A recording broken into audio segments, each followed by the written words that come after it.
¿Me escuchan bien y ven bien la diapositiva de desarrollo biomecánico de la bóveda plantar? Que esa es la clase que nos toca hoy día. Sí, perfecto. Profe, Perfecto. Dame un momentito acá para configurar esto último. Ahí sí. Ya. Bien. Déjame limpiar los lentes.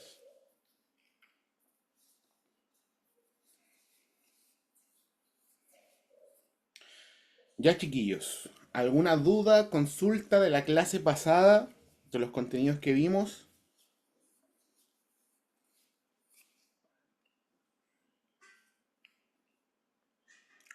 ¿No? Perfecto.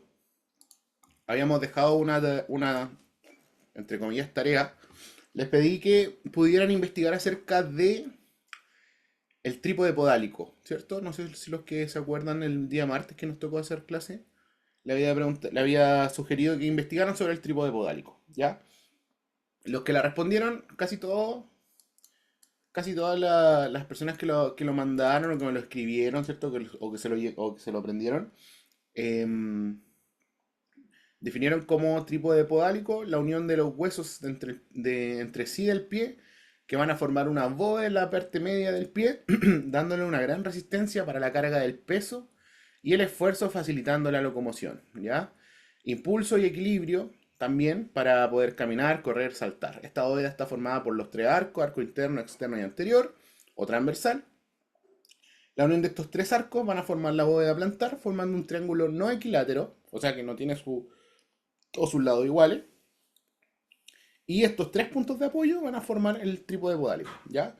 Eso era más o menos lo que tenían que llegar. Los que lo hicieron, bien. Los que lo mandaron, también bien. Entonces, hoy, como es tónica, ¿cierto? Vamos a tener una clase bastante corta, ¿ya? Pero con bastante contenido, ¿ya? Vamos a tratar de sintetizar muchas cosas que se pasan por semestre en cualquier carrera de salud, ¿cierto? Más enfocada en el área de análisis de biomovimiento o análisis del cuerpo humano. Lo vamos a ver, yo creo que en un par de horas, ¿ya? Vamos a tener el break correspondiente también. Entonces hoy nos toca revisar desarrollo biomecánico de la bóveda plantar.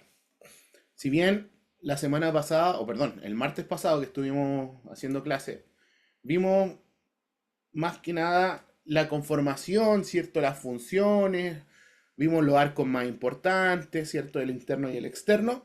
Ahora vamos a ver cómo se desarrolla. Perdón. Ya, así que vamos a comenzar nomás. Estamos grabando. Perfecto.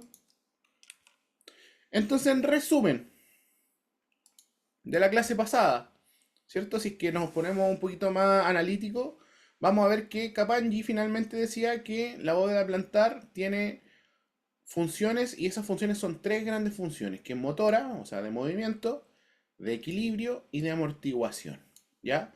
Eso es lo que te produce la bóveda plantar. Y acá se ve un poquito plasmada, esta es una muy buena imagen, en donde ahí vemos, ¿cierto? Dibujada esta bóveda, ¿ya? Dentro de los tres puntos de apoyo, dentro de los tres eh, del trípode podálico, ¿ya? Acuérdense, vayan asociando todo. Viene el peso del cuerpo, ¿cierto? Pasa el astrágalo lo distribuye hacia atrás, hacia adelante y adentro, hacia adelante y afuera. Esta distribución de peso no era casualidad, ¿ya? Esta distribución de peso nos va a formar finalmente lo que son el trípode podálico, ¿ya? Y si ustedes hacen el experimento, ahora en este momento, los que estén, ¿cierto? Con sus pies descalzos ahora, pueden tocarse el talón, pueden tocarse el punto B, ¿cierto? Y pueden tocarse el punto A y se van a dar cuenta que son los puntos que más presión reciben. ¿Cómo nos podemos dar cuenta? Por las durezas que puedan generarse. ¿Ya? Borramos. Entonces, en resumen, tres grandes funciones de la bóveda plantar. Motora, equilibrio y amortiguación. ¿Ya? El conjunto de sus huesos y articulaciones van a formar una bóveda con tres puntos de apoyo, con tres arcos. Ya, los tres puntos de apoyo lo conocemos, ¿cierto?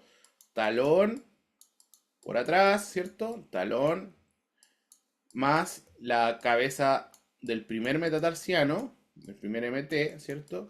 Más la cabeza del quinto metatarsiano, ¿ya?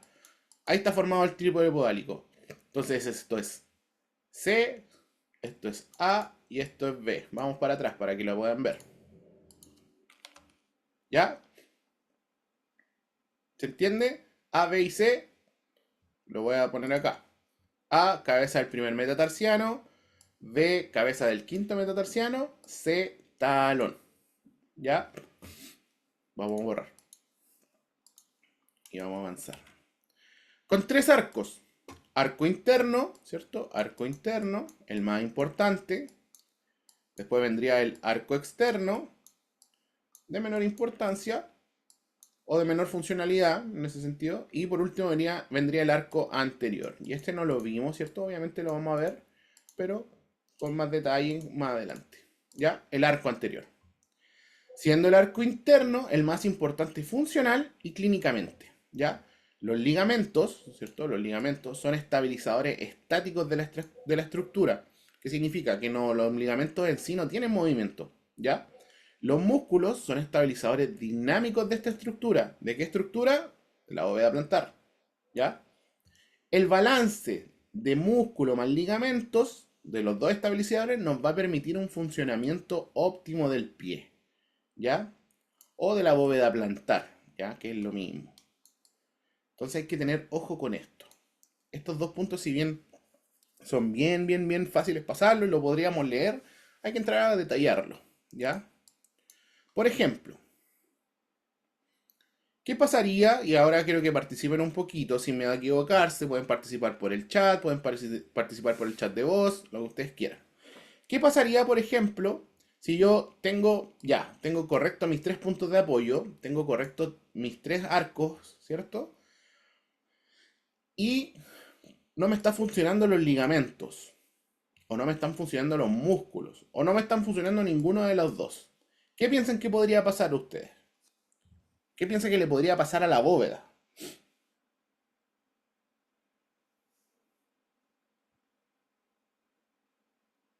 Profe, ¿Sí? yo pienso que respecto al tema de los músculos, es como el tema que hablamos en la clase pasada, en el arco interno, el tema del pie plano. ¿Ya? En el fondo, al no tener como el soporte necesario, el arco no tiene la forma que tiene que tener y tendríamos un pie plano. Entonces, en el fondo, hace que el pie se vuelva como, bueno, no un pie, como un pie no funcional en el fondo. Excelente. O tal vez funcional, pero no de la forma correcta, que va a traer también consecuencias a otros niveles de la marcha, de la pierna. No sé si me explico en esa parte, Súper pero bien, eso. súper bien. Y muy buena su respuesta. Si bien, como bien decía Andrea, podríamos tener los 3 puntos de apoyo correctos, sin ningún tipo de dimorfismo anatómico, ¿cierto? Los 3 arcos, los arcos están correctamente con sus alturas también, y un poco extrayendo, ¿cierto? Palabras de Andrea, ni siquiera que tenga pie plano o pie cabo, ¿cierto? Imagínense, es un pie que por forma está bien, ¿cierto? Usted lo ve, tiene los arcos, no es pie plano, no es pie cabo. Em, los ligamentos, por ejemplo, pónganle que tiene una condición de hiperlaxitud. ¿Saben lo que significa la hiperlaxitud? Que los ligamentos, conjunto con los tendones y músculos, tienden a tener un grado más de flexibilidad, ¿ya? Entonces, imagínense si tenga ligamentos laxos más músculos débiles, eso significa que puede presentar, ¿cierto? Los 3 puntos de apoyo perfecto, puede presentar los 3 arcos, pero, ¿cierto? El balance de estos dos estabilizadores nos permite el funcionamiento óptimo del pie. ¿Qué va a pasar? Puede que visualmente tengamos, ¿cierto? Un pie correcto. Puede que hasta funcionalmente la persona camine, corra, salte, todo de forma normal. Pero, ¿se acuerdan cuando estábamos hablando del concepto de un pie que era biomecánicamente equilibrado? Tiene que ver con este balance, ¿ya? Entonces, cuando se rompe este balance, ¿cierto? Y uno de estos componentes, y acá yo fui bien escueto porque generalmente es ligamentos, músculos, más todo lo que es las piezas óseas, más todo lo que es el trabajo del sistema neuromusculoesquelético, ya que involucra todo lo que es nervio, todo lo que involucra la propiocepción, ¿cierto? es un trabajo ya más en conjunto de casi todo el sistema, ya, si involucramos así como de forma más generalista. Entonces, ¿qué vamos a pasar si es que esto se desbalancea? Vamos a tener un pie biomecánicamente equilibrado. Y como bien decía Andrea, a la larga ese pie biomecánicamente desequilibrado puede que cumpla las funciones, puede que estéticamente se vea bien, pero a la larga es un pie que se va a enfermar. ¿Ya? Entonces, bien las conjeturas ahí que llegamos. Entonces, ¿cuáles son las funciones de esta bóveda plantar? Función motora. Se logra el impulso necesario para caminar, correr, saltar. Vamos a tener una clase específica de marcha, ¿ya? Lo vamos a ver después. Función de equilibrio. Esta se va a llevar a cabo a expensas, ¿cierto? O va a estar prácticamente soportada por la articulación del tobillo, algunos huesos metatarsianos y el antepié. Y los ligamentos laterales que van a actuar de modo de cinta, ¿cierto? O de grandes resortes que van a estabilizar, ¿cierto? El tobillo. Y una función amortiguadora, ¿ya? Al correr, ¿cierto? El pie permanece sobre el suelo aproximadamente 0.25 segundos si la persona está corriendo a 12 kilómetros por hora. Si es que esta persona que está corriendo pesaría 70 kilos. Entonces, una media, si es que corriera, por ejemplo, la persona 1500 metros, ¿cierto? En esos 1500 metros, el pie estaría soportando 110 toneladas. Ya, un cálculo rápido. Entonces, el pie tiene una función de amortiguación muy buena. Muy efectiva, eficiente y eficaz. ¿Ya? Entonces, vamos a ir revisando cada una de ellas. Entonces, para fines didácticos, y acá, ¿se acuerdan una de las primeras clases que yo les dije que hay varios autores que van a dividir el pie en diferentes secciones? Va a depender más que nada de la anatomía funcional. Entonces, acá para fines didácticos vamos a tomar quizá otro tipo de nomenclatura para dividir el pie. Entonces, para fines didácticos, ¿cierto? El pie va a estar dividido en 3 unidades anatomofuncionales. Retropié, medio pie y antepié. Donde el retropié va a estar constituido por el astrágalo, ¿cierto? Que se articula con el calcáneo y forma la articulación subastragalina. Eso es el retropié, ¿ya? Ahora, el medio pie va a estar incluido el escafoide, va a estar incluida la cabeza del astrágalo, el cuboide, ¿cierto? Que está delante del calcáneo, que también se articula con el escafoides, y las bases de los metatarsianos. ¿Ya? Ahí faltaron las cuñas. Y el antepié va a estar formado por los 5 metatarsianos y sus respectivas falanges. ¿Ya? Sigamos. Entonces, algunas conclusiones biomecánicas. ¿Ya? La disposición de todos los huesos entre sí va a formar una bóveda en la parte media del pie, que le va a dar una gran resistencia para la carga del peso y el esfuerzo, ¿cierto?, que nosotros realizamos, el cual se apoya en 3 puntos, que lo vamos a conocer como trípode podálico. Ya, acuérdense, talón, cabeza del primer metatarsiano y cabeza del quinto metatarsiano. A, B y C. Perdón, C, A y B. Esta bóveda no va a formar un triángulo equilátero exacto, pero se presta a comparación ya que sus puntos de apoyo están prendidos en las zonas de contacto con las que el suelo finalmente impacta, ¿ya?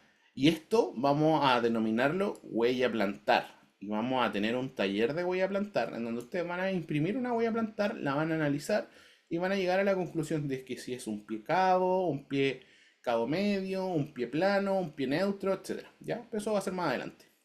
Los puntos de apoyo, ¿cierto? Son la cabeza del primer metatarsiano, que vendría siendo A, la cabeza del quinto metatarsiano, que vendría siendo B, y la apófisis del calcáneo, o yo acá se las voy a simplificar más, le voy a poner talón C. ¿Ya? Eso es importante, probablemente entre en la prueba, no probablemente, va a entrar en la prueba. Yo le voy a poner la pregunta de describa el trípode podálico en A, B y C. Usted va a tener que poner, ¿cierto? En A, cabeza del quinto metatarsiano, en A, cabeza del primer metatarsiano, en B, cabeza del quinto metatarsiano, y en C, talón, y esa va a ser la respuesta correcta, ¿ya? Es importante que se lo sepan. Y acá lo vemos de una vista superior, ¿cierto? Un corte del pie, en donde podemos alcanzar a ver, ¿cierto? Este famoso trípode podálico. No es un triángulo equilátero, ¿ya? No es un triángulo con todos sus lados iguales, ¿ya? Partamos por eso. Vamos a reconocer arcos. ya vamos a describirlos. Arco interno, acá, ¿cierto? Arco, uy, se me borró. Arco interno, acá. Este que va desde el punto A, ¿cierto? Al punto C. Arco externo, el que está acá, arco externo. Ay, se me sale el lápiz, no sé por qué. Arco externo, ¿cierto? Que va del punto B, ¿cierto? Al punto C. Y por último, ¿cierto? El arco anterior. Y este no lo hemos visto todavía, porque se presta para muchas confusiones, ¿cierto? Así que lo vamos a ver bien en detalle. O sea, lo vamos a ver bien simplificado cuando terminemos toda esta clase de bóveda plantar, ¿ya? Entonces, del punto A al punto C tenemos el arco interno, del punto B al punto C tenemos el arco externo y del punto A al B tenemos el arco anterior. Y acá encontramos, ¿cierto? Nuestro famoso trípode podálico donde A, ¿cierto? Va a ser la cabeza del quinto metatarsiano, del primer metatarsiano, dale con el quinto. El primer metatarsiano, B va a ser la cabeza del quinto metatarsiano, ¿cierto? Y C va a ser talón, ¿ya? Cuando nosotros, ¿cierto? Tomamos esta referencia de A, B y C, podemos llegar a una conclusión de que, si se dan cuenta, está sombreada esta huella, una huella plantar que se ve, ¿cierto? Cuando nosotros tomamos estas referencias de A, B y C y la llevamos a un plano más gráfico y explicativo, en un teorema de presiones plantares, vamos a poder imprimir la huella plantar, ¿ya? ¿Cierto? Esta huella plantar, vamos a ponerla ahí que con los 5 dedos, ¿cierto? Esa es la huella plantar.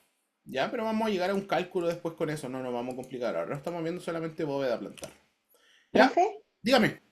una consulta con la imagen anterior. Sí, claro. En los pacientes diabéticos que sufren la amputación del primer ortejo, Sí, ¿tiene relación con el tema del arco interno sí, y el arco anterior? Porque sí. las personas siempre después requieren como un tema con kinesiólogo respecto al equilibrio y la marcha. Exactamente. Bien, Ah, ya. bien, bien, Ya, bien, porque en bien. el fondo, ya. Generalmente, cuando en pacientes diabéticos, ¿cierto? Ya empezamos a dilucidar úlceras diabéticas, ¿cierto? Pie de Charcot, donde ya el pie está bastante abordado por múltiples infecciones, múltiples procesos de avascularización, ¿cierto? Aneurisma, isquemia, ¿cierto? El pie empieza a morirse, literalmente se va a empezar a podrir, ¿ya? Entonces, imagínense, nosotros hacemos una amputación de todas las falanges, ¿ya? Del primer ortejo. Entonces se nos fue la falange proximal y la falange distal, ¿ya? Estas dos falanges tienen una función, que la vamos a ver en la clase más adelante, del primer radio plantar, una función, pero increíble en lo que es marcha y equilibrio, ¿ya? Increíble. Entonces imagínense si lo amputan. Hay veces en que la amputación no queda ahí, ¿ya? La gangrena, ¿cierto? Los procesos gangrenosos no son tan selectivos y te dicen, ah, me voy a comer solamente la falange proximal y la falange distal, o la falange distal y la falange proximal. No, generalmente no hacen eso. La infección llega y se expande por todo el cuerpo. Y hay veces que va, lamentablemente, a considerar también el primer metatarsiano o su cabeza. Entonces, generalmente, la amputación no es del primer y segunda falange, sino que considera primera falange, segunda falange y cabeza del metatarsiano, ¿ya? Entonces la amputación queda a este nivel.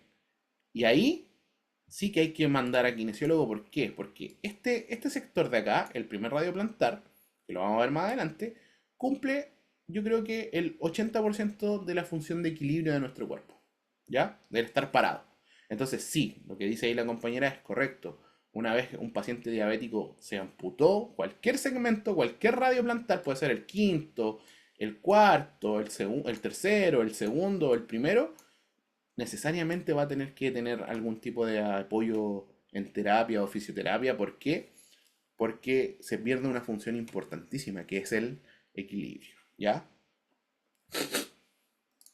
Entonces imagínense si, por ejemplo, por cualquier accidente, ¿cierto? A nosotros nos tienen que apuntar a este nivel, o a este nivel, o ya más extremo, hay veces que tienen que amputar el pie a este nivel, ¿ya? Se producen desequilibrios, ya se van a producir un desequilibrio tremendo. Hay que producir mucho entrenamiento de la zona, hay que trabajar bien el muñón. No les voy a contar todo el trabajo que es de sensibilizar un muñón, ¿cierto? Entonces, es bien extenso el trabajo que se hace, ¿ya? Pero sí hay que tener una consideración en el equilibrio, en la marcha y en la funcionalidad con los pacientes amputados, siempre, ¿ya? Vamos a tomar eso más adelante, en esta misma clase, en el día de hoy. Ya, ahora, tenemos 4 figuritas acá, 4 fotos. Tenemos la A, ¿cierto? La B, la C y la D. En donde nos dice que la A, imagínense que esto es una radiografía, ¿ya? Imagínense que estas fotos son una radiografía de diferentes pacientes. El paciente A, el paciente B, el paciente C y el paciente D. Nos está diciendo que el paciente A tiene un pie normal, ¿ya? Nos está diciendo que el paciente B tiene un pie plano flexible por colapso astrágalo-escafoideo, ¿ya? Vamos a encerrar esto, colapso astrágalo-escafoideo, ¿ya? El paciente C nos está diciendo que tiene un pie plano flexible por colapso escafoideo cuneal, ¿ya? Entre el escafoide y la cuña. Y el paciente D es un pie plano flexible por colapso en las articulaciones astrágalo-escafoidea y astrágalo-cuneal, ¿ya? Si se dan cuenta, el paciente B, que está acá, tiene un colapso, ¿cierto? Astrágalo-escafoideo. ¿Qué quiere decir? Que el astrágalo, por un desbalance tanto de ligamentos como de músculo, o también un desbalance, por ejemplo, o un no funcionamiento correcto, ¿cierto? De las líneas neuronales, ¿ya? Que no están entregando la información correcta al músculo para que le esté diciendo tienes que estar contraído para tener bien alineada esta estructura. Puede ser eso también. ¿Qué pasa? Colapsa, ¿cierto? El astrágalo se va hacia abajo y en conjunto hacia abajo se va a llevar un poquito al escafoide. Acuérdense que están articulados, ¿ya? ¿Qué pasa? Disminuye el arco interno, ¿ya? Ahora, vamos a ver el colapso escafoideo-cuneal. El astrágalo, perdón, está alineado, pero ¿qué pasó? Acá hubo una falla, colapsaron la estructura y también pie plano por otro tipo de colapso. Perdón, que me anda una mosca acá. Y por último, ¿cierto? Acá colapsaron las dos estructuras. Ya colapsó tanto el astrágalo con el escafoide como el escafoide con las cuñas. ¿Y qué pasó? Ahí ya se cayó completamente el arco plantar. ¿Ya? Eso yo quería comentarles con respecto a este desbalance, ¿cierto? De la estructura. ¿Ya? Cuando se desbalancean las estructuras, ¿cierto? Ocurren estas cosas. ¿Ya? Ocurren estas cosas, que se colapsa la bóveda plantar, colapsan ciertas piezas de los huesos y caen. Lidia, ¿tiene alguna pregunta? Profe, lo que pasa es que hay tratamientos supuestamente para poder como revertir eso del pie plano, pero ¿cómo se puede como levantar lo que esos huesos? O sea, ¿hay algún método eficaz para eso? Sí. Si se dieron cuenta, antes de todo el colapso venía esta palabra que se llama flexible. ¿Ya? Entre cuando usted le diagnostica o escucha un pie plano flexible o un pie plano rígido, hay mucha diferencia. ¿Ya? Nos estamos adelantando un poquito las clases, pero no importa. Está bien. Entonces, cuando tenemos un pie plano flexible, que generalmente esto se detecta en la infancia, ¿ya? Podemos corregirlo con una infinidad de dispositivos, ¿ya? Hay un montón de dispositivos para poder corregir el pie plano, ¿ya? Hay algunos que son de uso de por vida, otros que son de uso temporal, hasta que el paciente, ¿cierto? Adquiera el arco interno y listo, adquirió el arco interno, está perfecto, ya no tiene más pie plano, de alta, ¿ya? Hay otros que van a tener que ocuparlo, ¿cierto? De por vida, pero de que se puede corregir, ¿ya? Siempre y cuando esto esté bien detectado y tempranamente detectado, ¿ya? Cuando ya es rígido, van acá a jugar otro tipo de intervenciones, ¿ya? Cuando va a ser rígido, va, por ejemplo, el paciente nació con una malformación, ¿ya? Y lo vamos a ver, creo que en esta clase. Ahí las soluciones son las quirúrgicas, ¿cierto? Y el uso de dispositivos de forma permanente, ¿ya? De forma permanente, o sea, para siempre, ¿ya? Así que sí se pueden corregir, sí se pueden corregir. Obviamente, cuando tenemos una condición de pie plano o pie cabo rígido, va a ser mucho más severo todo, ¿ya? Esto es flexible, o sea que los músculos podrían volver a entrenarse y junto con los ligamentos podrían volver a entrenarse para que adopten, ¿cierto? Finalmente la posición correcta. Se puede flexibilizar, ¿ya? Se puede volver a enseñar. Ya cuando es rígido, viene como por defecto, ¿cierto? Eso configurado así. Entonces hay que corregirlo de forma quirúrgica, ¿ya?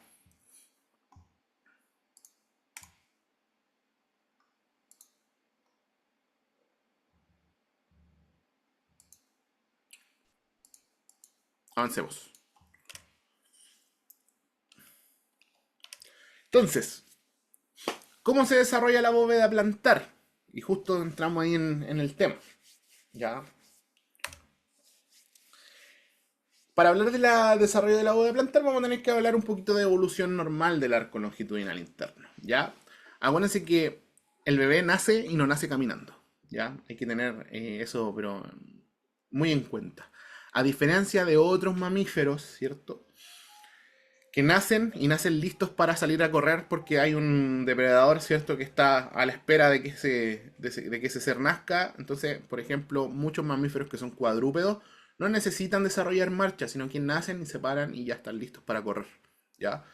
La posición, ¿cierto? O la evolución normal del arco longitudinal interno va a comenzar desde el nacimiento. O sea, el bebé nace y va a comenzar a desarrollar, ¿cierto? El arco interno. La posición más común del pie va a ser en calcáneo con valgo, ¿ya?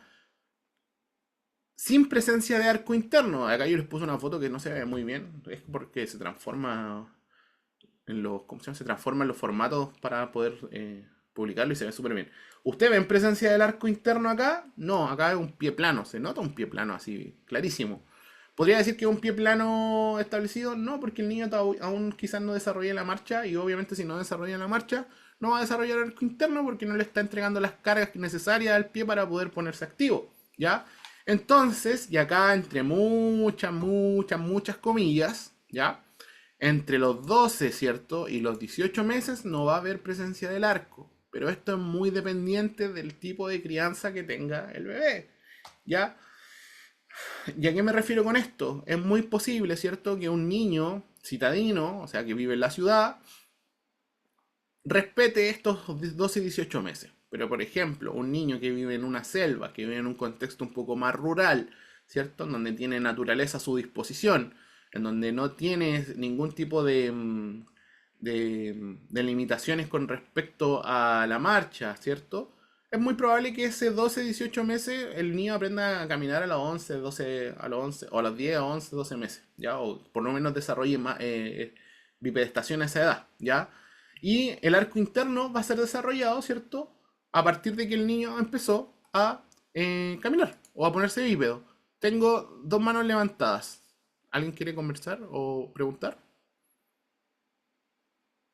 Profe, yo le quería hacer una consulta Sí, sí, respecto sí. a la formación del arco. Usted habló que tenía relación con el tema de la marcha, Sí. pero ¿tiene alguna relación el tipo de zapato que use el niño? Porque ahora en los bebés hay un sinfín de zapatos que fomentan la formación del arco plantar, pero ¿tiene o no relación el zapato? Ya. Ahí vamos a meternos en un tema comercial. Hasta yo esto no lo veo desde el año pasado. Ya, desde el año pasado. Ustedes saben que en el área comercial se vende de todo. Ya, se venden muchas cosas que prometen que van a ayudar cierto aspecto de nuestra vida. Ya, no siempre es así. Entonces, generalmente estas cosas tienen que pasar por el método científico. ¿Ya? ¿Qué significa esto? Que tienen que pasar por estudios, tienen que pasar por un proceso de validación. Hasta el año pasado, yo me metí a investigar, porque claro, usted va a cualquier tienda de bebés, ¿cierto? Y encuentra zapatos que ayudan a la marcha, que ayudan al equilibrio, que les forma el arco interno, que previenen, ¿cierto? Y ojo con este, que previene, ¿cierto? El pie plano. hasta el año pasado, y no he vuelto a estudiar de nuevo, hasta el año pasado no había ningún estudio relacionado a ninguna marca de zapatos en Chile que previniera o desarrollara de forma precoz, ¿cierto? Un arco interno, ¿ya? No lo había. Todo era simple y mero marketing, ¿ya? Ahora, ¿eso significa que funcione o no funcione? No, hay gente que le puede funcionar, solamente que no está pasada por el método científico. ¿Y qué significa eso? Que no se puede comprobar. Y eso puede ser que a muchas personas le funcione, como a otras personas no les funcione para nada. ¿Ya? Entonces, tiene que ver, yo creo que en vez de confiar en un zapato, ¿cierto? En un tipo de zapato, lo mejor es confiar en una correcta estimulación al niño para que pueda desarrollar bien su arco plantar. Y esta estimulación va a comprender que tenga los controles del niño sano al día, ¿cierto? Que usted conozca los hitos de desarrollo de su bebé. ¿Qué significa esto? Que a cierto tiempo el bebé tiene que cumplir ciertos hitos, por ejemplo, tiene que afirmar el cuello a cierto mes, tiene que aprender a sentarse a cierto mes, al onceavo y al onceavo y al doceavo mes tiene que estar de pie, tiene que lograr una bipedestación y ya al treceavo mes podría estar caminando, ¿ya?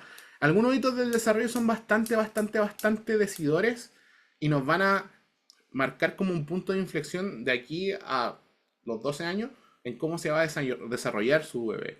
Por ejemplo, lo que sí está comprobado y comprobadísimo, ¿cierto? Es que los bebés que no gatean, o los bebés que se saltan el periodo de gateo, no gatean y se paran y caminan, tienen más probabilidades de generar un pie plano.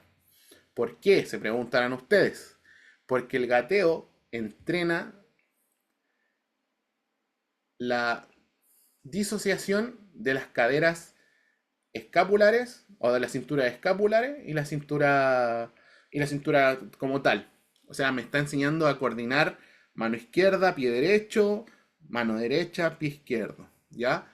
Ese entrenamiento de las cadenas musculares cruzadas me va a producir que cuando el niño se pare y camine, genere una buena activación muscular o una correcta activación muscular. Si generamos una correcta activación muscular, vamos a empezar a corregir todo lo que es el calcáneo valgo, ¿cierto? Va a empezar a aparecer la curva plantar o el arco interno y ahí va a comenzar su desarrollo correcto, ¿ya? Retomamos. Entonces, esto ante muchas comillas, ¿ya? Ante muchas comillas. El arco interno va a comenzar su desarrollo apenas el niño empiece, ¿cierto?, a cumplir con todos sus hitos de la motricidad. Y esto se va a empezar a ver visible entre los 2 y 3 años de edad. Si su hijo tiene 3 años de edad, 3 y medio, 4 años y todavía no presenta el arco, no se preocupe, ¿ya? No se preocupe todavía, porque esto es muy... no podríamos tirar como una línea basal para todos estos pacientes, ¿ya? Hay que ver caso por caso. Ahora, ¿de qué depende de la formación del arco interno? Y acá un poquito de la pregunta que estaba haciendo Andrea, de la integridad de los huesos y articulaciones, o sea que las articulaciones, ¿cierto? Y los huesos estén correctos, de la eficiencia de los ligamentos y de los principales músculos de equilibrio estático de la pelvis, ¿ya? Pelvis, cadera, rodilla. Vamos a ver por qué.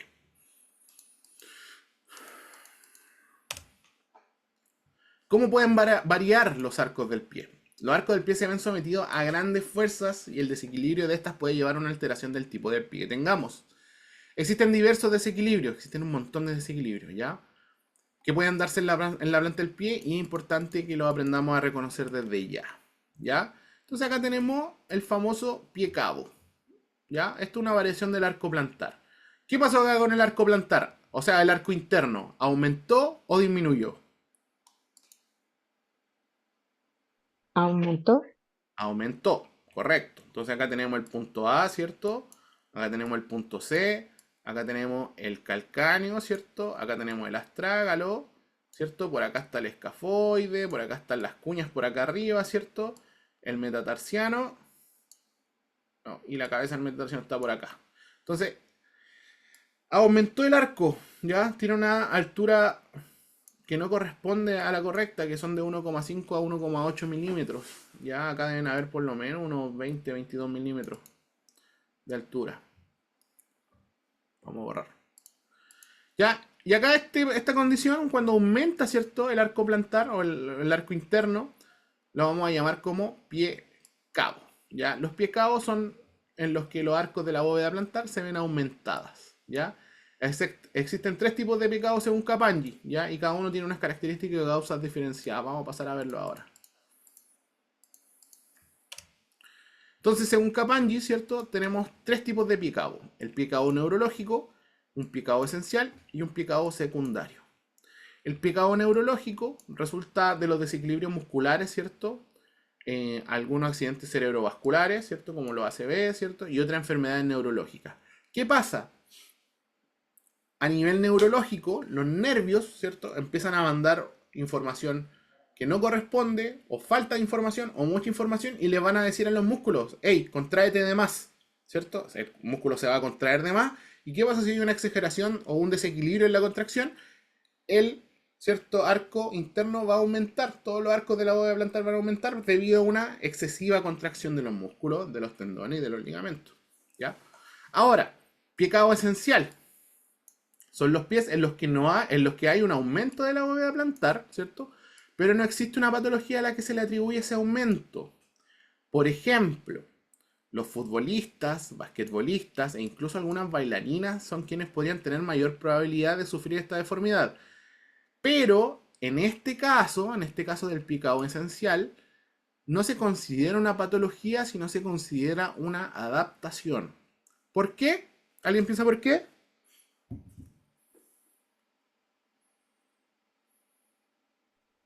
Por el tipo de exigencia que se le hace al cuerpo, los músculos se desarrollarán de otra forma. Exactamente, bien Sergio. Por el tipo de actividad que van a hacer, ¿ya? Es muy clásico, ¿cierto? Y generalmente se bromea mucho con esto de que los futbolistas tienen como un tipo de piernas, tienen las rodillas separadas, ¿cierto? Y eso es por el tipo de exigencia, como bien decía Sergio, por el tipo de actividad que realizan. Ya ahí esto ya no pasa a ser una patología, sino que pasa a ser una adaptación. Ahora, si yo les pregunto, ¿se han dado cuenta cuando dan los Juegos Olímpicos, ¿cierto? Cuando dan todo este tipo de disciplinas deportivas en conjunto, que son generalmente se ven en los Juegos Olímpicos, ¿se han dado cuenta de que el cuerpo de un nadador versus el cuerpo, ¿cierto? de un rugbyista no son iguales? Eso tiene que ver con adaptación, ¿ya? El cuerpo de un nadador sufre, o no vamos a decir sufre, sino que está sometido a adaptaciones para la actividad que él hace, y el rugbyista está su cuerpo sometido, ¿cierto?, a las actividades que realiza. Y no van a ser los mismos, ¿ya? Aunque los dos van a ser deportistas de élite y van a dedicarse 100% a eso, el cuerpo va a sufrir adaptaciones. Y este es el mismo caso que pasa con el pie. El pie también puede sufrir adaptaciones. Algunas adaptaciones son a causa del deporte, ¿cierto? Futbolistas, basquetbolistas, algunas bailarinas. Algunas adaptaciones pueden ser patológicas, como por ejemplo el uso indiscriminado de un tipo de calzado, ¿ya? Ahí va a ser una adaptación patológica que va a traer a tiempo ya más adelante algún tipo de patología, ¿ya? Y por último tenemos el pie cabo secundario, ¿ya? Que va a resultar luego de establecerse alteraciones osteoarticulares, ¿ya? Como por ejemplo una deformidad congénita, ¿cierto? Un astrágalo que está verticalizado, que nació así, ¿cierto? Va a producir un pie cabo secundario. Algún traumatismo, ¿cierto? O por destrucción importante de articulaciones, como artritis reumatoide, ¿cierto? Artrosis, ¿cierto? O algún tipo de retracción de las partes blandas en el apoyo del pie, como cicatrices, quemaduras o procesos isquémicos. Las cicatrices, ¿cierto? Cuando se ramifican a planos profundos, van a producir ciertas contracciones de las fascias musculares, de las bolsitas que envuelven a los músculos. Y esto me puede producir, ¿cierto? Si es que no lo trato bien, una contracción exagerada y un pie cabo. Ya. Sigamos. Acá tenemos otro tipo de pie cabo donde se clasifica por su regionalidad, ¿ya? O por su posición. Pie cabo posterior, ¿cierto? Pie cabo medio y pie cabo anterior, ¿ya? El pie cabo posterior, alteración potente del tensor posterior de la insuficiencia del tríceps sural, ¿ya? De los gemelos, puede facilitar la acción de los músculos de la concavidad, ¿ya? Pie cabo medio puede estar motivado por la contractura de los músculos plantares o retracción de la aponeurosis o de la fascia plantar, que es una fuerte estructura fibrosa que puede verse acortada por causas como la inmovilización del pie cuando nos ponen un yeso. Y pie cabo anterior puede deberse, según Capaña, a gran variedad de causas como la contractura o la insuficiencia de los músculos tibiales posteriores y peroneos laterales, ¿cierto? O a la insuficiencia, ¿cierto? Y acá insuficiencia lo voy a, ¿cómo se llama? A enmarcar. O la insuficiencia, ¿cierto? De los músculos interóseos. O el uso continuado de calzado demasiado pequeño o de tacón alto, ¿ya?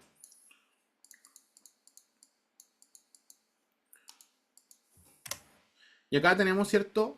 Una imagen de los tipos de pie. Cabo que podríamos llegar a encontrar.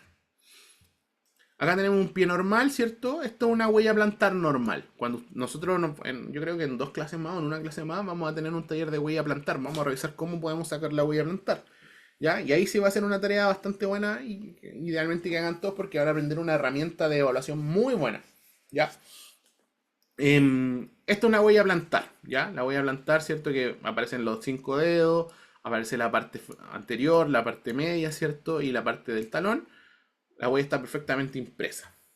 Acá tenemos un pie cabo tipo 3, ¿cierto? También podría ser un pie cabo medio, ¿ya? Acá tenemos un pie cabo tipo 1, un pie cabo anteriorizado. Si se dan cuenta, el pie cabo está marcado la línea, la parte anterior de la huella. Y acá tenemos un pie cabo ya más posterior, ¿ya? No les voy a enseñar ahora esto, qué tipo, porque nosotros lo vamos a encontrar un método que es aún mejor, ¿ya? Para que no se confundan con esto. Esto es solo una nomenclatura fácil y básica para enseñar los tipos de pie cabo, ¿ya? Ahora, a la izquierda tenemos pie cabo, ¿cierto? Un aumento, ¿cierto? De la curvatura o del arco interno. Entonces tenemos acá C, acá tenemos A. Y acá tenemos un colapso. Vamos a hablar, cuando hablemos de pie plano, vamos a hablar de colapso de la bóveda plantar. ¿Por qué? Porque la bóveda plantar se cae. Entonces acá tenemos pie cabo, y acá tenemos pie plano.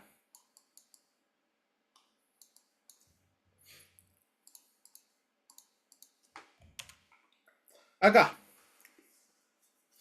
¿Alguien se acuerda de esto o lo vieron alguna vez? Esto se llama línea de Hemlich, ya que es una línea que atraviesa toda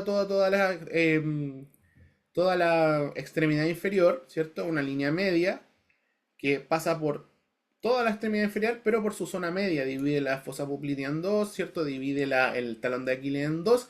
Y dependiendo de dónde se desvíe esta línea, vamos a ver, ¿cierto? El comportamiento de los pies también. Va a ser una herramienta de evaluación bastante útil, ¿ya? Cuando la línea media se vaya hacia interno, vamos a hablar de una pronación o un pie pronado.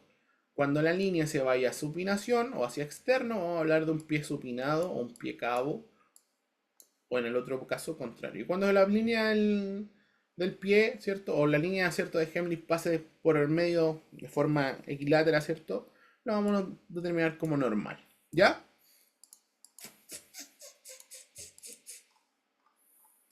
Ahora, pie plano. Vamos a hablar del pie plano. Ya, y acá yo creo que esto es más común, ¿cierto? Y da para conversar un poquito más. Entonces, en este tipo de pies, los arcos de la bóveda plantar van a caer parcial o totalmente, ¿ya? Puede formarse por la debilidad de sus medios naturales de sostén, que son músculos y ligamentos.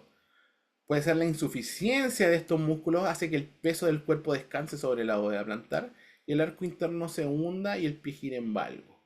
O sea, lo que nos está diciendo este enunciado, que también nosotros podríamos tener nuestra estructura funcionando de forma correcta, huesos, músculos, ligamentos, tendones, todo. Pero, por ejemplo, ¿qué pasa si tenemos una condición de obesidad mórbida, ¿cierto? Obesidad extrema, el aumento de peso, ¿cierto? O la insuficiencia de los músculos de poder trabajar va a provocar finalmente, ¿cierto? Un pie plano. La pérdida de estos arcos va a representar un trastorno a partir de los 2 años de edad y acá, entre muchas comillas, ya. Y tiene consecuencias no solo en el pie, sino en todo nuestro cuerpo, ¿ya? A este trastorno le vamos a llamar pie plano o pie caído. ¿Alguien tuvo pie plano en su infancia o tiene pie plano? ¿O sospecha que tiene pie plano? ¿No? ¿Nadie? Ya, excelente. Profe, una consulta. Adelante. ¿Por alguna lesión, alguna caída, se puede generar el pie plano? Hagamos de cuenta que alguien se cae de una altura haciendo un deporte o, por ejemplo, un paracaidista. Eh, yo personalmente no lo he visto, no he visto ningún caso documentado de posterior a un deporte, pero sí puede producirse el pie plano, por ejemplo, por una fractura. Justo tenemos esta imagen que nos ayuda bastante. Por ejemplo, una fractura en el astrágalo, una fractura en el escafoide o una fractura en una de las cuñas. Puede que esa fractura haya sido maltratada y consolidó mal. Y esa consolidación, por ejemplo, en vez de consolidar en esta forma, ¿cierto? El hueso consolida un poquito más abajo. Y eso nos obliga, ¿cierto?, a que la curva o el arco caiga y nos produzca, ¿cierto?, el pie plano. Yo hasta ahora no he visto casos documentados porque para que consolide mal un hueso es bien difícil. Tienen que haberlo abordado de forma muy mala, ¿cierto? O puede que dejado pasar mucho tiempo sin tratar esa lesión. Y puede provocarlo, ¿ya? Pero eso ya vendría siendo un pie plano rígido, como lo habíamos hablado anteriormente. Un pie plano rígido, ya que no es porque nació, porque tuvo un desbalance, sino que hubo un accidente, ¿cierto?, de alta energía, un traumatismo de alta energía que produjo que se fracturaran algunos huesos y el pie quedó así y quedó con el arco interno aplanado, ¿ya? Puede pasar, puede pasar. Ya. Sé que la imagen no es de muy buena calidad, ¿cierto? Pero, ¿qué ven acá? ¿Qué podrían Un aportar de pie este pie? plano, Ya, pie plano. ¿Por qué? no hay arco interno. No hay arco interno, ¿ya? Entonces el punto C está acá, el punto A está acá, ¿cierto? Acá debería haber un espacio, algo, debería haber un pequeño levantamiento, no está. ¿Qué más ven?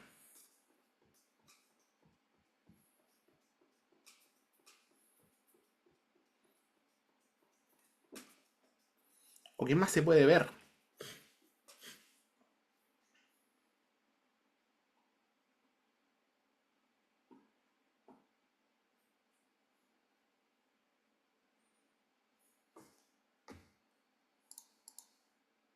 ¿Nada más? Ya, avancemos. Ahora, con respecto al pie plano, según Kapanji, si los soportes musculares están debilitados, los ligamentos acaban por distenderse, o sea que los ligamentos que deberían tener, por ejemplo, un ejemplo, 1 centímetro, los músculos, si es que no están trabajando de forma correcta y se debilitan, van a subir a 1,5 centímetros esos ligamentos. Y la bóveda se va a hundir de forma definitiva. Por lo tanto, lo que dice Kapanji, el pie plano se debe ante todo a una insuficiencia muscular del tibial posterior o más frecuentemente del peroneo largo, ¿ya? Kapanji le echaba la culpa de forma bien analista a esos dos músculos. Y créanme que sí funciona bastante así como lo decía Kapanji, ¿ya? Ahora, se nos terminó la diapositiva. Podríamos tomar un break de 16 minutos. Nos Profe, vemos. tengo una pregunta antes. Sí, claro. Si la persona tiene eh, hipotonía, ¿Ya? puede ser que tenga sea más propenso al pie plano, porque por ejemplo, en mi caso yo tengo mi hija que tiene hipotonía central ¿Ya? y, y siempre he tenido problemas con la marcha, ¿Ya? pero y su pie, bueno, tiene 2 años recién, pero su pie es como más o menos la foto, pero donde la hipotonía afecta la falta de la fuerza de la musculatura, puede ser que sea una condición que lleve a tener pie plano. Probablemente. Probablemente. Su hija me dijo que tiene 2 años. Sí, va a cumplir 3 años. Va a cumplir 3 años. ¿Ya camina? Sí, sí, ya camina. Ahora, cuando esté de pie o cuando esté caminando, usted le dice, ya, párate un ratito, que se pare lo más derechita posible, y le va a tomar el dedo, el primer ortejo, y se lo va a levantar. Si hay curva o si hay arco interno, es un pie plano flexible o un pie plano infantil flexible, ¿ya? Si es que usted levanta el primer ortejo, ¿cierto? Y no aparece curva, es muy probable que ya esté sufriendo debilidad de los músculos y no se esté desarrollando el arco interno. Haga esa prueba, ¿ya? O, en el mejor de los casos, si es que está caminando, usted dígale, camine de puntillas o de puntita. Obligatoriamente, ¿cierto? Si es que todavía no madura, ¿cierto? La bóveda plantar, debería aparecer, ¿cierto? El arco interno, ¿ya? Puede hacer esas dos pruebas. Que levante usted le levanta, ¿cierto? El primer ortejo y va a aparecer al tiro de la curva. Si no aparece es porque probablemente tenga debilitada toda esa zona, ya a causa del diagnóstico, de la hipotonía, Muchas gracias, profe. ¿ya? Ya, chicos, tomémonos un break, volvamos a las 11:40 para seguir con esto de las clases de la bóveda plantar. Cualquier duda, consulta, la dejan en el chat y la vamos a resolver a lo que volvamos. Nos vemos.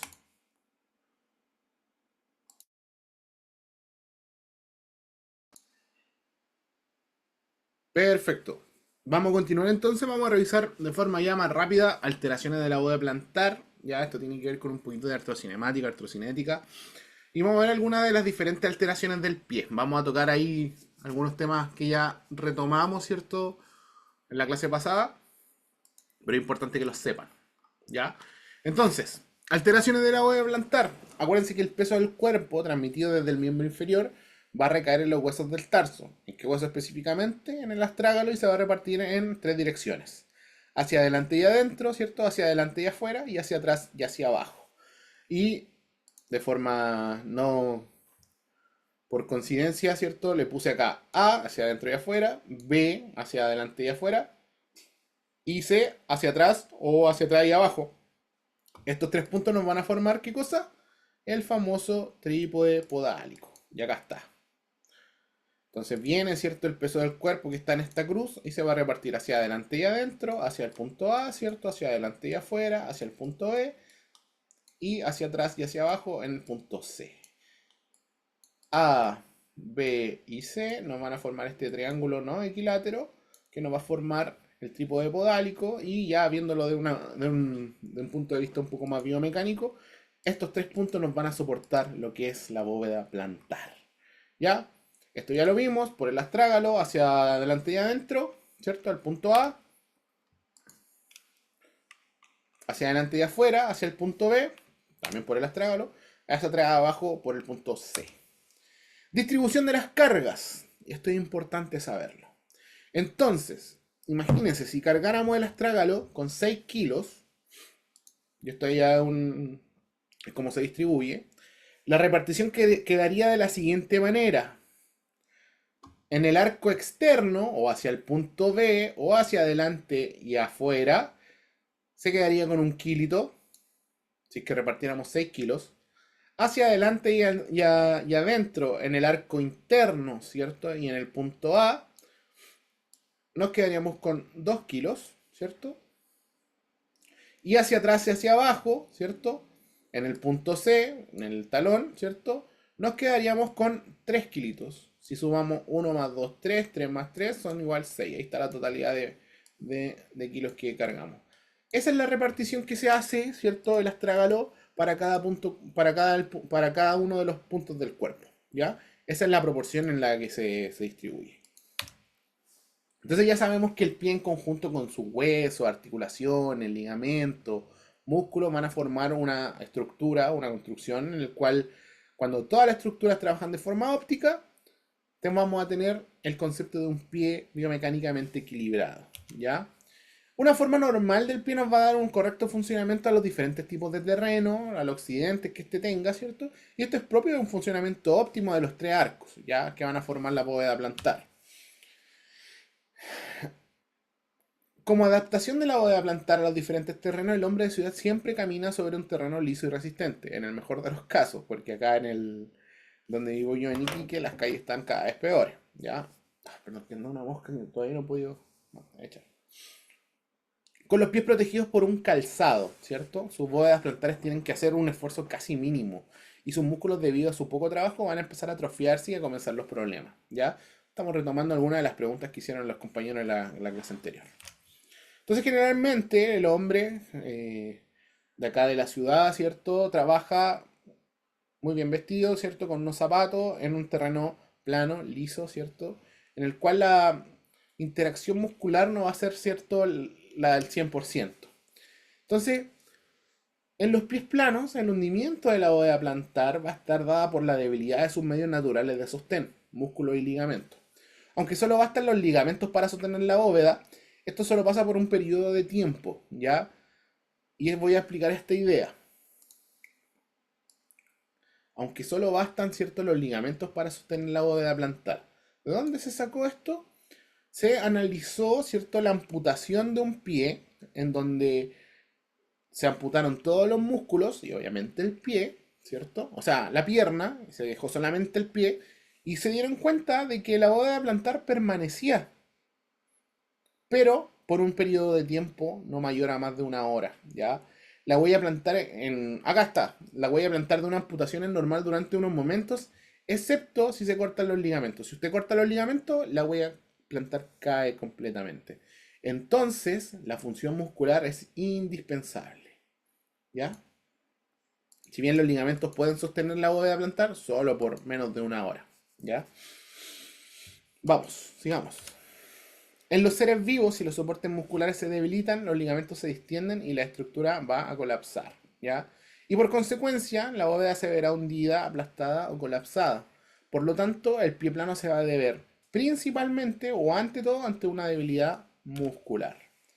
Capagni establece, que los principales músculos que fallan o están disfuncionales son el tibial posterior, el peroneo lateral largo, que son 2 por pie o 2 por pierna, y cuando el pie no está en apoyo va a tener una actitud de un pie varo, ya, o sea, hacia afuera. Acá tenemos, ¿cierto? Una condición de un pie varo, línea de Heimlich completamente desnivelada, ¿cierto? O desalineada. Entonces el análisis de la huella plantar nos va a facilitar el diagnóstico del pie plano, ¿ya? Y eso creo que se lo graben. El análisis de la huella plantar nos va a facilitar el diagnóstico del pie plano. Acá tenemos 4 tipos de huellas plantares, ¿cierto? Una es diferente a la otra, donde la 1, 2, 3 y 4 son diferentes tipos de huellas plantares y va evolucionando con respecto a severidad en pie plano. Entonces, cuando hablamos de tipos de pie, tenemos que saber que seguramente son el segmento que el hombre, y por sobre todo la mujer, que más ha maltratado en el cuerpo humano, ¿ya? En el estado natural, el pie del hombre era un pie, que dice Capagni que era un pie feliz, ya que no poseía limitantes como el calzado, o como tacos, o como zapatos con plataforma. Y en este estado es que conoceremos el pie primitivo, que es este que está acá, ¿ya? Pie primitivo hacia la izquierda, pie moderno hacia la derecha, ¿ya? ¿Qué le llama la atención de acá? Que el pie, junto con sus radios plantares, poseían mucho más grados de libertad, ¿ya? Radios plantares me refiero, ¿cierto?, a los radios funcionales, que son, lo vamos a ver terminando esta diapositiva, ¿ya? Entonces, el pie ancestral, el pie primitivo que estoy pintando acá, este que está acá, ¿cierto?, era un pie que era mucho más libre, ¿ya?, con respecto a el uso del calzado de ahora que podemos generar, ¿cierto?, que podemos ver en la imagen de la derecha, que te estoy viendo acá, ¿ya? ¿Qué está pasando acá en eso? ¿Alguien me podría decir?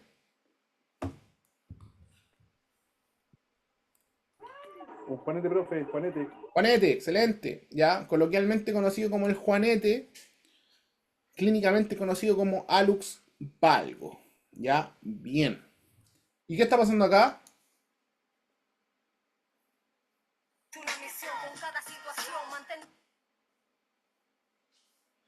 Ya tenemos el Hallux valgo.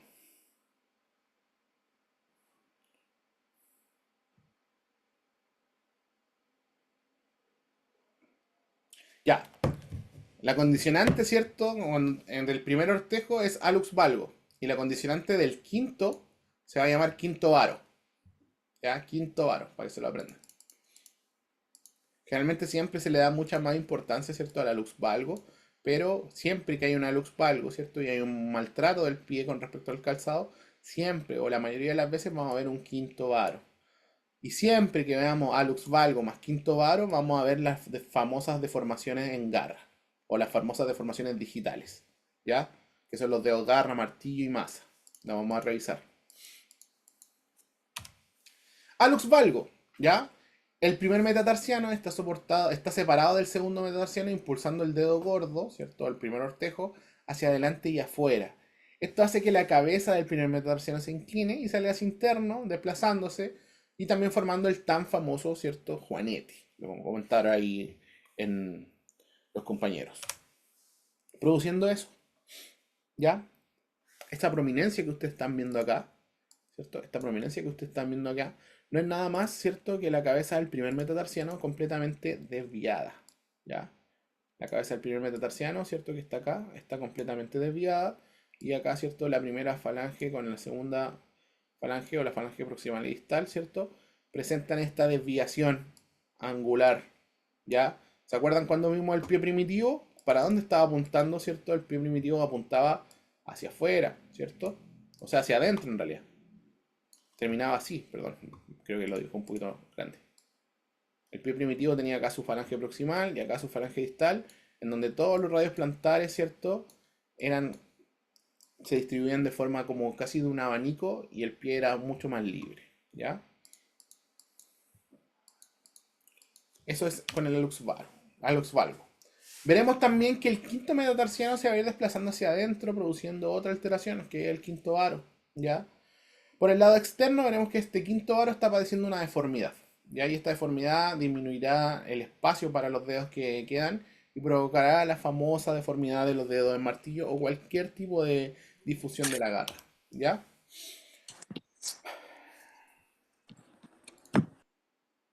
Entonces, ahí cerrando un poquito la idea, hallux valgo, ¿cierto? Quinto aro, ¿cierto? Me disminuye el espacio que tengo de acción de esto, del segundo, tercer y cuarto. ¿Y qué va a pasar? Esto, se van a retraer. ¿Por qué? Porque no tienen espacio más para dónde ir. Y se van a retraer. Ahora, aterrizándolo un poquito, ¿cierto?, a el quehacer podológico.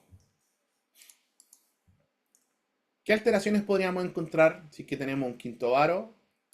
Si tenemos un hallux valgo, un quinto varo más dedo en garra. ¿Qué alteraciones podríamos encontrar?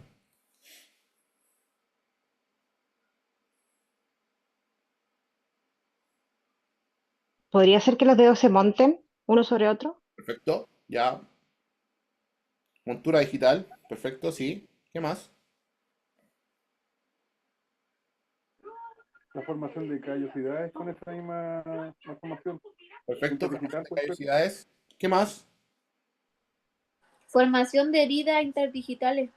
Heridas interdigitales. ¿Qué más?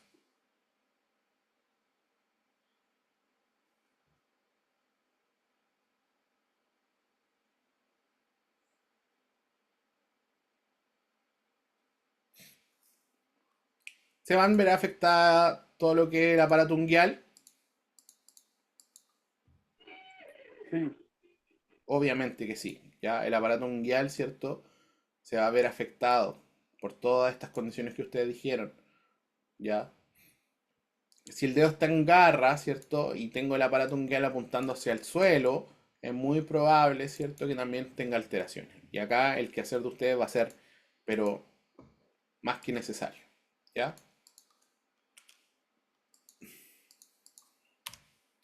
Entonces, en conclusión, ¿cierto? Y esta es una conclusión que daba Capán, y hay que evitar el uso de zapatos, ¿cierto?, apretados, más en mujeres que son las que más presentan este tipo de condiciones.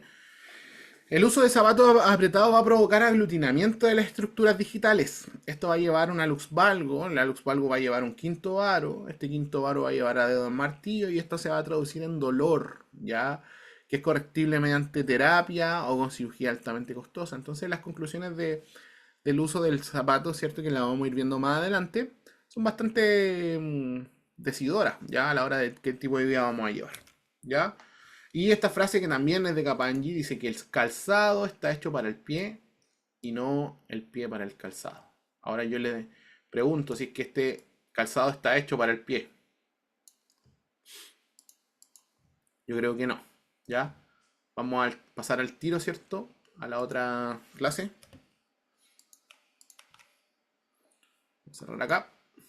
Y nos vamos a ir ahora a esta clase que es bastante entretenida, que es la biomecánica del primer radio plantar. ¿Ya? Entonces, biomecánica del primer radio plantar. Ahora, ustedes se preguntarán, ¿qué es el radio plantar? El primer radio plantar es una unidad funcional cuya importancia radica en el papel que desarrollan las fases de la marcha, tanto en el apoyo completo y la propulsión. Son fases de la marcha que las vamos a revisar más adelante. Formando un arco longitudinal interno, ya ese concepto ya lo sabemos, capaz de adaptarse a las irregularidades del terreno, así como poseer un componente segmento o un segmento rígido para empujar el peso del cuerpo hacia adelante. La deformidad, cierta en flexión plantar de este segmento alterará la función del pie cursando con diversas sintomatologías. Ya vamos a revisar esto a detalle. El primer radio del pie está constituido por el primer metatarsiano, el hallux y el complejo glenosesamoideo, situado por debajo de la cabeza del primer metatarsiano. Constituye una unidad funcional básica que otorga al pie tanto su función estática como base de la sustentación. ¿Ya? Ahora, cuando yo digo unidad funcional, es como cuando yo digo extremidad superior. ¿Qué encontré en la extremidad superior? Hombro, brazo, antebrazo, codo, muñeca, manos y dedos. El radio plantar es una unidad funcional que está constituida por el primer metatarsiano, ¿cierto? El hallux, que es falange proximal y distal, y el complejo glenosesamoideo. Eso es una unidad funcional que la vamos a llamar radio plantar. En este caso es el primer radio plantar. ¿Ya? Constitución del primer radio plantar. Acá lo estamos viendo. ¿Qué nos dice? El hallux, que vendría siendo falange distal y proximal. Estas dos. Espérame, déjeme borrar. Me quedo feo. Falange distal y falange proximal, que serían estas. Primer metatarsiano, ¿cierto? Que está acá. Unos autores, ¿cierto? Dicen que la primera cuña también hay que considerarla. La vamos a considerar, ¿cierto? Y el complejo sesamoideo, que está acá atrás, ¿ya? Esas cuatro partes, ¿cierto? Nos van a conformar, ¿cierto? O nos van a constituir el primer radio plantar, ¿ya? Es lo mismo que cuando uno habla de extremidad superior, extremidad inferior, ¿cierto? O cuando uno dice columna, ya, pero ¿qué parte de la columna? La columna tiene las vértebras cervicales, las torácicas, las lumbares y las sacroiliacas, ¿ya? Lo mismo, cuando estamos hablando de primer radio plantar, estamos hablando de este conjunto, ¿cierto? De huesos, ¿ya? El hallux, el complejo sesamoideo, el primer metatarsiano y la primera cuña. Hay unos autores que la desestiman, otros que la estiman. Ahí nosotros por esta vez la vamos a estimar, ¿ya? Entonces, el primer metatarsiano se caracteriza por su mayor grosor. Es aproximadamente el doble más grande que los demás radios plantares o los demás metatarsianos, ¿ya? Además, así como la diáfisis de este último está proporcionalmente menos desarrollada que la epífisis. En el primer metatarsiano la diáfisis tiene una forma casi cilíndrica, lo cual nos va a conferir una mayor resistencia mecánica, y acá recae toda la función del primer radio plantar, ¿ya? Esto debido a que durante la marcha, el momento del despegue, es precisamente la diáfisis la que soporta el momento flector máximo.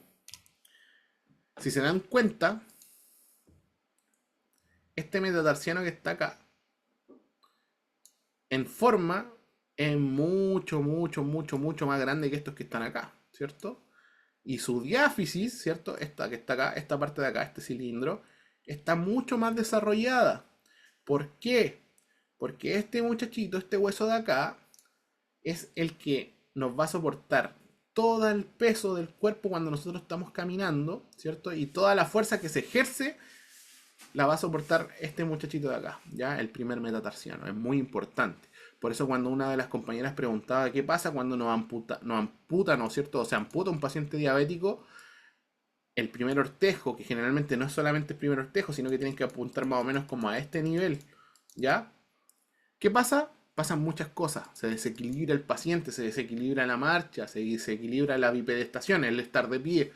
Pasan muchas cosas que no son muy buenas, ¿ya? Entonces, si se dan cuenta, el primer radio plantar se diferencia de los demás radios plantares. Este vendría siendo el primero, este el segundo, este el tercero, este el cuarto, este el quinto. Se diferencia por su cantidad de volumen que tiene su metatarso. Y aparte, otra diferenciación más es que, a diferencia del segundo, tercero, cuarto y quinto, tenemos por abajito un complejo glenosesamoideo. Tenemos unos huesos sesamoideos ahí que son bien interesantes, ¿ya? Ahora, el primer metatarsiano se va a articular por la parte proximal con la primera cuña constituyendo la paleta medial o el inicio de la articulación del Lisfranc. ¿Ya? La primera cuña va a ocupar el borde interno del pie y va a tener una forma de una verdadera cuña, por eso se llaman cuña, una cuña que se acuña literalmente, ¿cierto?, al hueso. Su superficie articular anterior se corresponde con la extremidad posterior del primer metatarsiano, lo que les va a conferir una gran estabilidad, ¿ya? Pero sí una capacidad de movimiento limitada, pero sí una gran capacidad y una gran estabilidad. Necesitamos gran estabilidad porque en la primera articulación, en el primer metatarsiano, es donde discurren o transcurren la mayor cantidad de fuerzas, ¿ya? Por eso es muy estable. La base del primer metatarsiano presenta también un eje mayor vertical con una forma de media luna dorso-medial, ¿ya? Y un borde lateral rectilíneo. La mitad dorso-medial, o sea, la mitad de abajo, ¿cierto?, es un poquito más amplia y es perpendicular a la diáfisis, ¿ya? Lo que le va a permitir soportar mejor las fuerzas de compresión, ¿ya? Toda la configuración de cómo está hecho, ¿cierto?, la primera articulación cúneo-metatarsiana es para soportar estas grandes cargas. Su morfología, ¿cierto?, y la articulación cúneo-metatarsiana va a estar muy bien preparada para soportar todas las fuerzas en flexión, ¿cierto?, que le llegan desde el suelo a través del metatarsiano en el proceso de la marcha, o en el proceso de salto, en el proceso de correr. El primer metatarsiano se va a articular en su parte distal con la falange proximal del dedo gordo, ¿cierto? Y por abajo con el rodete glenosesamoideo, que vamos a pasar a ver ahora. La articulación metatarso-sesamoidea, la superficie articular inferior de la cabeza, o sea que la parte de abajo de la cabeza del metatarso, es amplia y se encuentra dividida en dos partes, ¿ya? Y esas dos partes están destinadas para los dos sesamoideos. Los sesamoideos tienen una forma elíptica del tamaño de un porotito, o de un garbanzo, si podría decirlo, ¿ya? Ambos sesamoideos se encuentran incluidos dentro de una lámina o dentro de como de un compartimento o rodete o cápsula. Y este aparato, ¿cierto?, glenosesamoideo es la base de una importante encrucijada tendinosa que tiene una gran relevancia funcional durante la marcha. O sea que este rodete sesamoideo, aparte, ¿cierto?, de producirme una amortiguación aún más eficaz, nos va a producir una encrucijada tendinosa que nos va a ayudar mucho más a la marcha. ¿Ya? Y por acá estamos viendo los huesos sesamoideos, ¿ya? Este es una vista inferior, ¿cierto?, del primer ortejo o del primer radio, donde acá tenemos, ¿cierto?, los dos huesos sesamoideos. Perdón. ¿Qué pasa con esto? Voy a aumentar el colrazos para que se vea bien. Estos huesos sesamoideos están envueltos como en una cosita, ¿cierto?, en un rodete, ¿cierto?, de carácter fibrocartilaginoso, con asas medias tendinosas, ligamentosas, que nos van a ayudar, ¿cierto?, a todo lo que es propulsión en la marcha y amortiguación también en la marcha. ¿Ya? Este rodete que está cubriendo los dos sesamoideos es verdaderamente un resorte, ¿ya?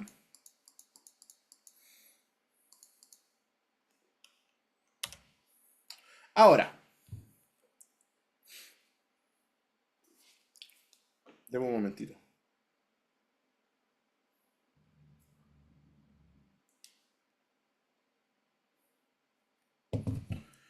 Según la posición relativa de los sesamoideos, un autor, que es Rosboom, va a establecer cuatro fórmulas sesamoideos, cuatro tipos de cómo podrían estar los huesos sesamoideos. Para contextualizarlo, estamos viendo en esta imagen de acá, ¿cierto? Esta imagen de acá, estamos viendo todos, ¿cierto? Son primeros metatarsianos en una vista anterior, ¿cierto? Y un corte sagital. Pero les voy a mostrar más o menos qué imagen estamos viendo. Estamos viendo el pie de esta forma, ¿ya? Entonces, lo que ustedes están viendo es esto. Ahí está el metatarsiano y acá abajo deberían estar los sesamoideos. Entonces, cuando veamos esa imagen, acordémonos del pie que estamos viendo en esa proyección. Entonces, Rosboom clasifica 4 grados o 4 fórmulas sesamoideas. La normal, perdón, o de grado 1, que vendría siendo esta. La de grado 2, que vendría siendo esta.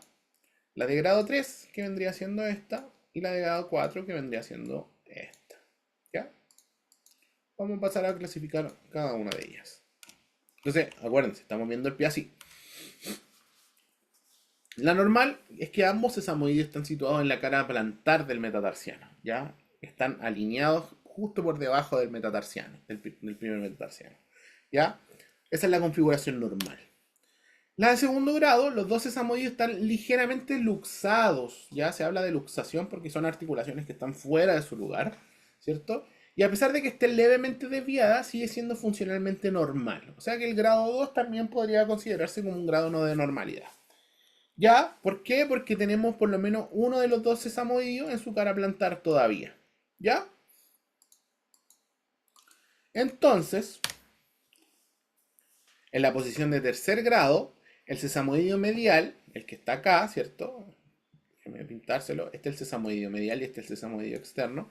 El sesamoideo medial ya se halla situado por debajo de la mitad de la cabeza del metatarsiano. O sea que ya abandonó, ¿cierto?, su posición inicial y se empieza a desplazar hacia afuera, ¿ya? Esa ya es considerada una condición patológica.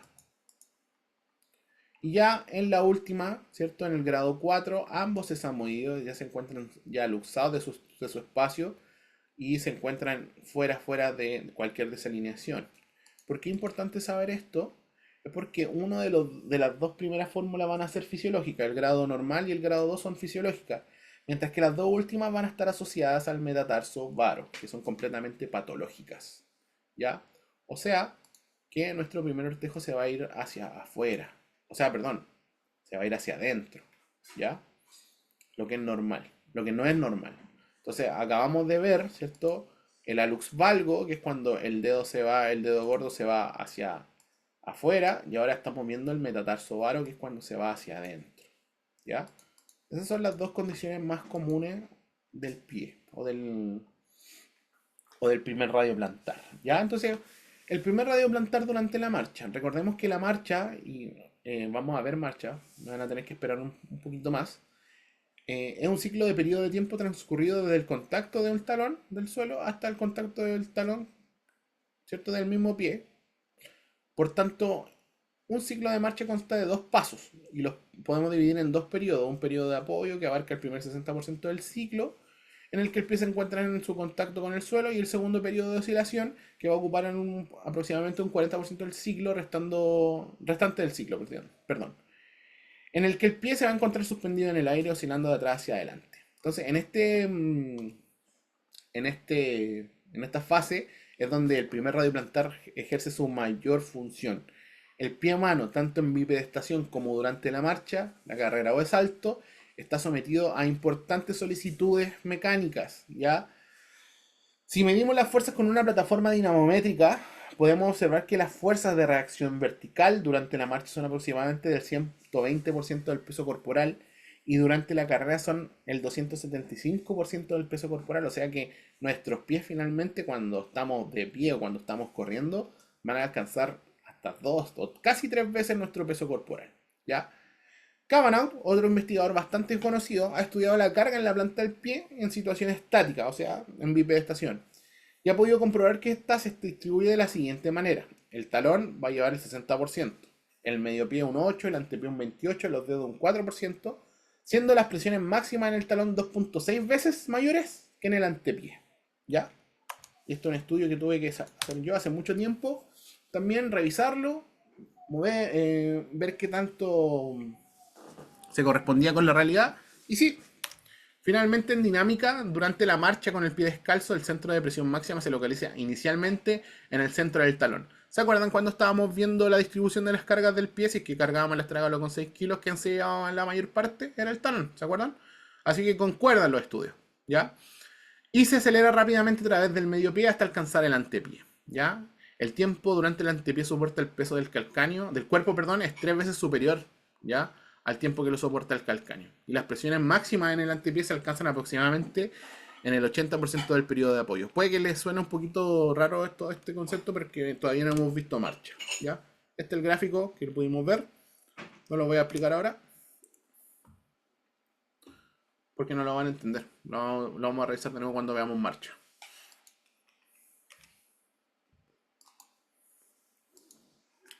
Ahora,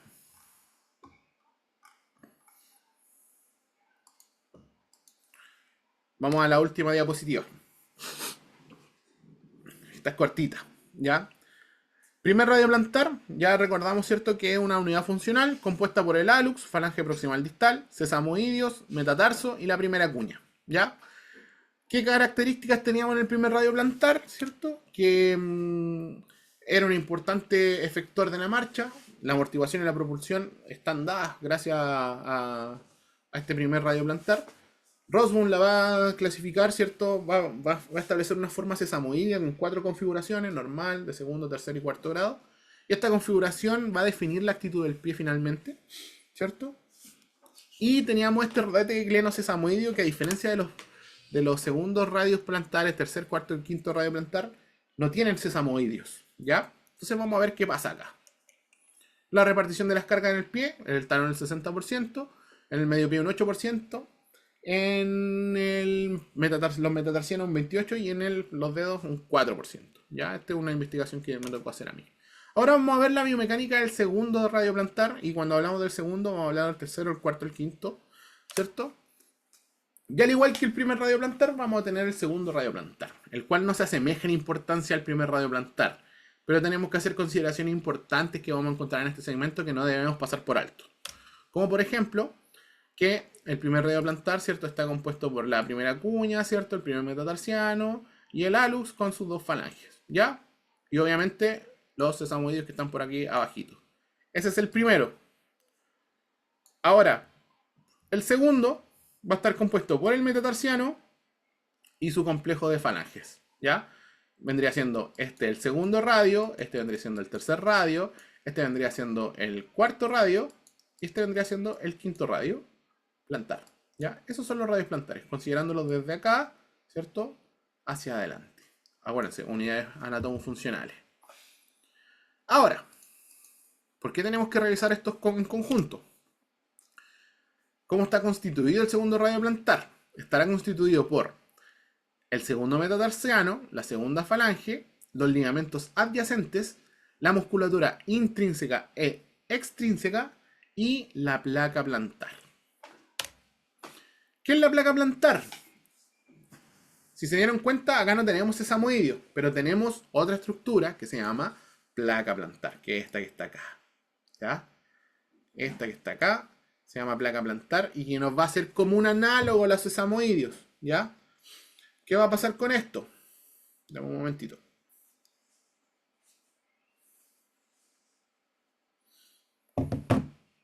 La placa plantar es un análogo de los sesamoideos, ¿cierto?, en el primer radio. Pero acá lo vamos a tener del segundo al quinto radio. Esta plaquita plantar es un importante también amortiguador, ¿cierto?, de la marcha, ¿ya? Que se ve bastante vulnerada por el uso de un calzado inapropiado, ¿ya? La placa plantar, ¿cierto?, es una estructura fibrocartilaginosa, al igual que como estaban envueltos los rodetes glenosesamoideos, perdón, que proporciona estabilidad a la articulación metatarsofalángica.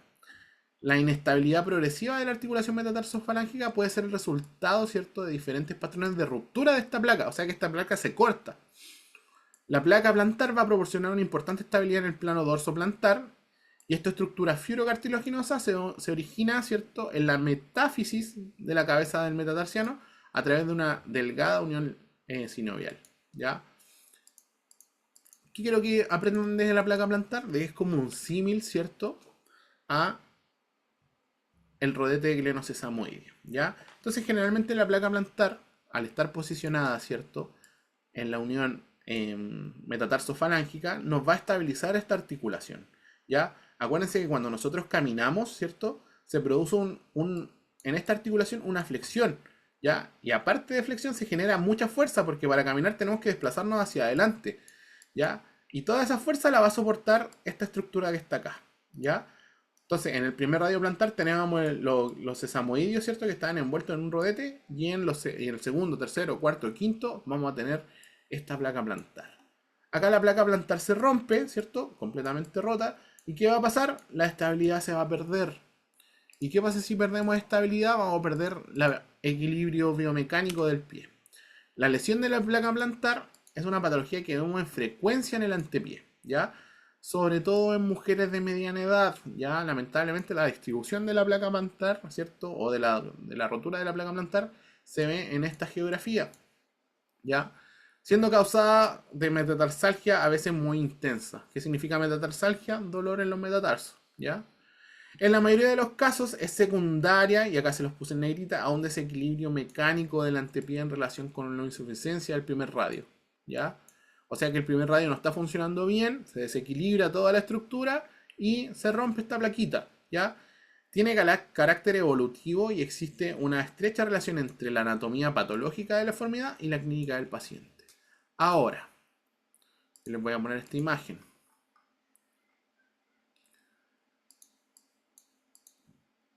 Déjenme borrar las líneas que tracé. Y esa es una de las causas por las más que se rompe la placa plantar, ¿ya? Por un desequilibrio biomecánico en el uso del pie, ¿ya? Este desequilibrio biomecánico nos va a producir, ¿cierto?, mucha alteración a nivel de los radios plantares. Y estos radios plantares se van a ver afectados, ¿cierto? Van a empezar a romperse su estructura, van a empezar a disfuncionar, ¿cierto? Y probablemente nos vayamos a encontrar con pies de esta característica, ¿ya? ¿Qué podemos ver acá? ¿Quién se anima a nombrar todas las cosas que están pasando en este pie? O una, y nos vamos sumando entre todos. Alex Balbo. Alex Balgu.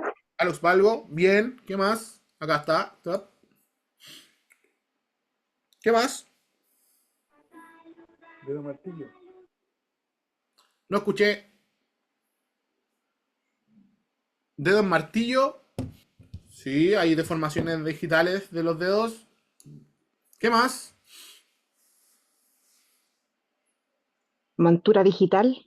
Montura digital. Acá está pasando una montura digital que sea muy probablemente provocada por la rotura de la placa plantar. Se rompe la placa plantar, se rompe la estabilidad, ¿cierto? No podemos mover de forma correcta, ¿cierto? Nuestro segundo radio. ¿Qué más? No recuerdo bien cómo se llamaba, pero era el quinto y algo. Quinto aro también, bien. Quinto aro, se está escondiendo el quinto aro, se está rotando, si se dan cuenta se está yendo hacia adentro. Ya se está provocando el quinto aro. ¿Qué más? Las callosidades que se forman por la deformación. ¿Dónde vio callosidades? Probablemente tenga callosidades acá, probablemente tenga callosidades por este sector. ¿Ya? Acá también hay callosidades. ¿Qué más? Deformación en las uñas también. Bien. Aparte, Malformación en la uña. ¿Ya? Probablemente esta persona ocupa un calzado de muy mala calidad o un calzado que no es para su pie, aparte de estar haciendo formación de algún tipo de hongo, ¿cierto? Alteraciones en la piel, estamos viendo ahí, ¿cierto? Muchas alteraciones en la piel. Si nos damos cuenta, por acá estamos viendo algunas alteraciones de carácter vasculares también, ¿ya? ¿Qué más?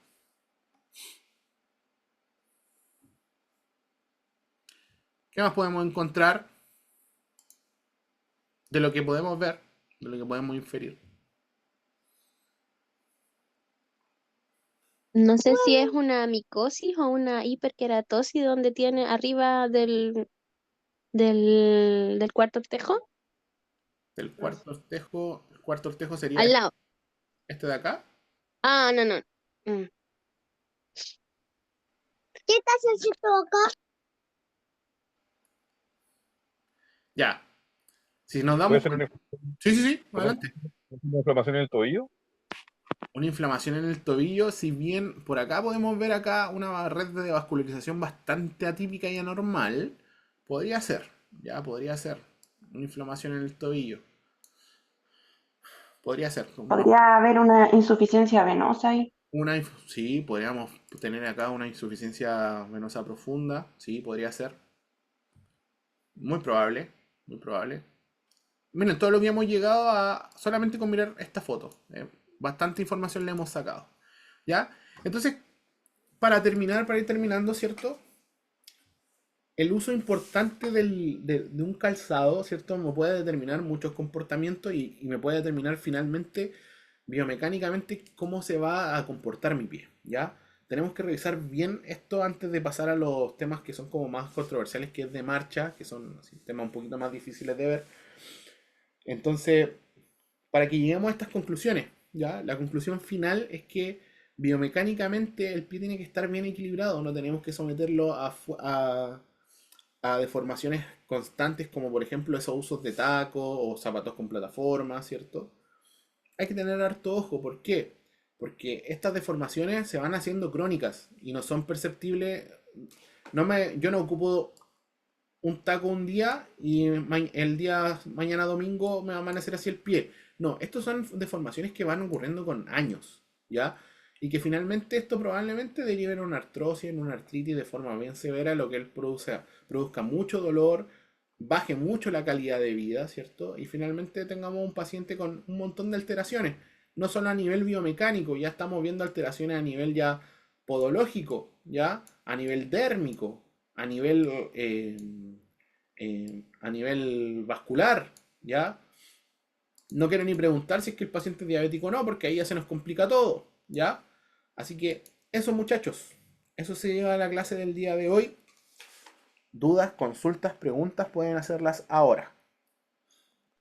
Profe, A ver, con respecto a la batería, hace 2 clases atrás yo le pregunté si podía subir la clase ¿sí? y me dijo que le preguntara a la profesora Karen. Le Ujú. pregunté en la clase del jueves y dijo que sí, a la plataforma se puede subir las clases con anterioridad, así para poder estar un poquito más preparadas Ah, perfecto. para la próxima clase. Perfecto. Yo voy a confirmar eso con la profe Karen. Si que me dice sí, porque yo cierro acá la clase y subo todo al tiro a la plataforma, podría subirle al tiro todo el material. ¿Ya? Lo voy a confirmar. Porque ella me había dicho, hasta hace como 2, 3 semanas atrás, me había dicho, me había dado otra información, una información así diferente. Me dijo que no, se sube clase a clase porque está planificado de esa forma. No se puede adelantar. ¿Ya? Es que le planteé de que estaba complicada, o sea, es mejor como conocer sus clases porque así para llegar un poquito más preparado, incluso para las clases de ella, y porque hay harto terminología que Sí. uno tiene que ir como repasando, pues. No se puede, para comprender todo lo que se está pasando durante la clase. Sí, sí, yo estoy muy de acuerdo con usted.